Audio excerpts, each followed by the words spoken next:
If you're a fan of WWE, then guys, you're going to like this video because it seems like WWE is planning ahead, and now it appears WWE has some major plans for WrestleMania 40. We're going to kick things off with Night of Champions, though, because WWE Night of Champions is happening this week. Now, for those who missed it, WWE actually pre-taped SmackDown this week, so it is a pre-taped event, meaning SmackDown this upcoming Friday will not be live. Now, the reason why WWE did this is because talent will be traveling to Jeddah, Saudi Arabia. Now, what's really interesting, though, is according to PW Insider Elite, there are some members of the roster who have not been advertised for Night of Champions who are expected to be in Jeddah, Saudi Arabia. The list of talent include Omos, Street Profits, Karrion Kross, LA Knight, and Rick Boogs. Now, this is very interesting because they're not announced for the show, and they don't really have anything going for themselves prior to the show. We know there's a little bit of like these little micro stories that are happening with each individual person, but at the end of the day, WWE hasn't built them up for a major storyline going into the pay-per-view, so why would they be there?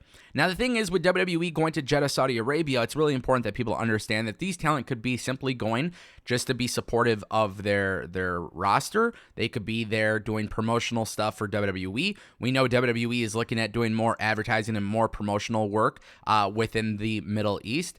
And obviously, with WWE bringing in LA Knight and Rick Boogs, you have to wonder if maybe WWE will do any sort of taped segments or backstage segments or Raw talk or previews or anything like that, because there is some stuff going on there. Now, with WWE bringing this talent to Jeddah, Saudi Arabia, I actually think this is a good idea.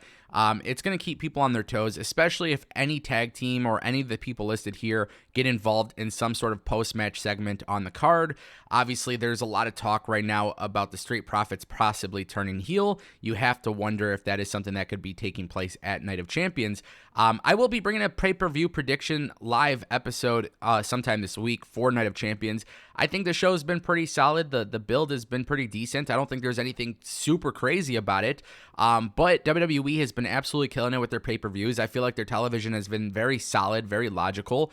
And that is something that I think is a good thing, right? I think a lot of people are expecting like big moments and all of these big things to happen every single week. But I definitely like WWE's approach to a slow burn, which we are seeing with quite a bit of talent, and we're going to talk about that a little bit more later on in today's video. That actually leads us to Angel Garza and Humberto Carrillo.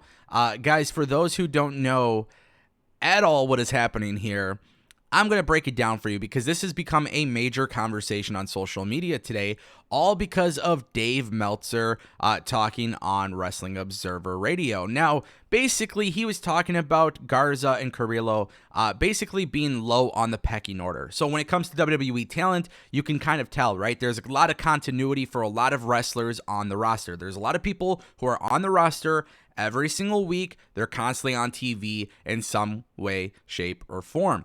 And I always talk about continuity. The more that they're on TV, the better it is, right? This is how talent are going to get over. Naturally, you got to put them in front of the audience. It doesn't always have to be a match. Sometimes it could just be a vignette. It could be an interview. It just has to be something. There has to be something of value to put your talent in front of the audience. Now, in Garza's case and Carrillo's case, they actually have not really been given that opportunity. And this kind of sparked a huge conversation because Dave Meltzer was talking about this on his show, basically just saying, you know, there are guys on WWE's roster who are just there and they're not doing anything. And look, I think Dave Meltzer, the historian, the guy who like knows a lot about the history of pro wrestling, there's a lot of great things that could be said there. But I do think when it comes to stories, especially when you look at the dirt sheets, sometimes Dave Meltzer could be speculating on things and then these dirt sheets run with it as news. And I don't think there's anything really of news substance here, but I do want to make this a very clear point because I've talked about this quite a bit on the channel, especially in my live streams. In wrestling, it's not just WWE, but WWE, AEW, Impact, it doesn't matter the company. Sometimes you just have to look at it like a Hollywood film. You're going to have your stars. You're going to have those top guys. You're going to have those people that are really, really, really the main focal point of the show. Then you're going to have other talent who are just kind of like the extras. They're there when you need them.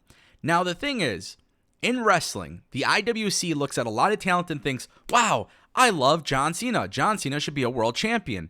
But then John Cena wins the world championship, and then the complaint becomes, oh, well, Cody Rhodes isn't the world champion, or Seth Rollins isn't the world champion, and, you know, LA Knight needs to be the world champion. I'm just throwing out random names. But my point that I'm making is not everybody could be a champion. Not everybody could be the star of the show.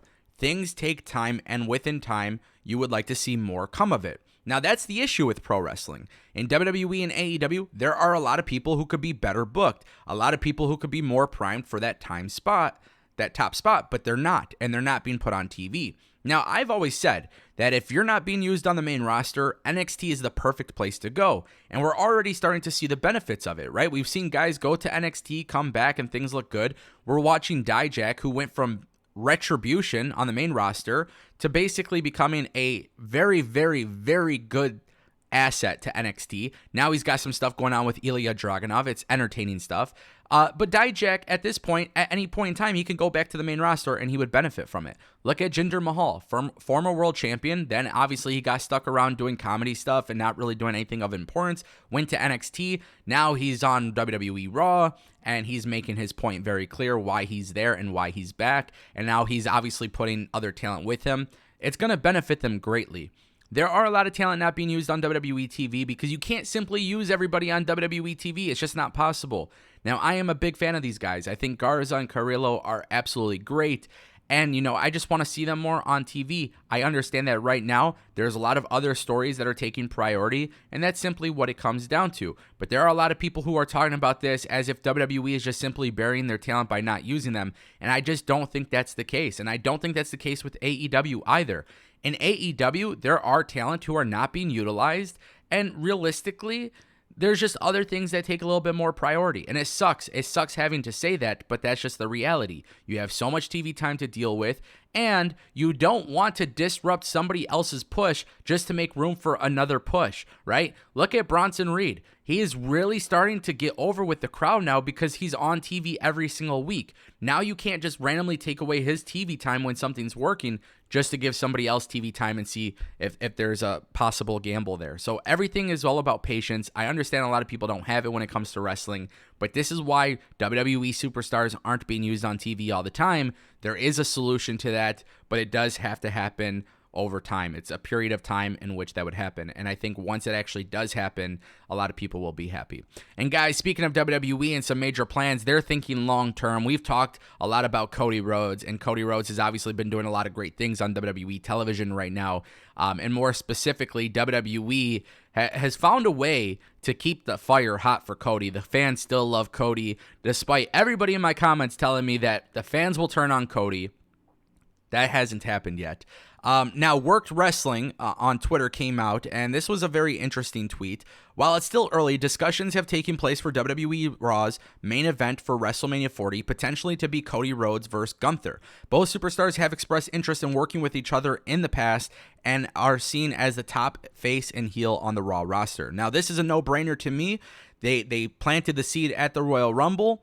Gunther and Cody Rhodes are obviously the stars of WWE Raw, and I'm very, very excited about this. Now, keep in mind, previously when we talked about WrestleMania 40 plans, it was originally supposed to be Cody Rhodes versus Roman Reigns. Now, WWE is not pressed on time by any means to have a final say on the main event of WrestleMania. But we got to talk about this because at the end of the day, things can obviously change. But WWE clearly views Cody and Gunther as the top acts on Raw, and that's a very good thing. WWE has handled Gunther's performance and everything so well. His character has been great. Imperium looks great. They're constantly looking great. They're very well protected. They're booked logically. And then you have the same thing going for Cody Rhodes. I love the idea of Cody versus Gunther. What I don't love is Cody versus Gunther not for the Universal Championship.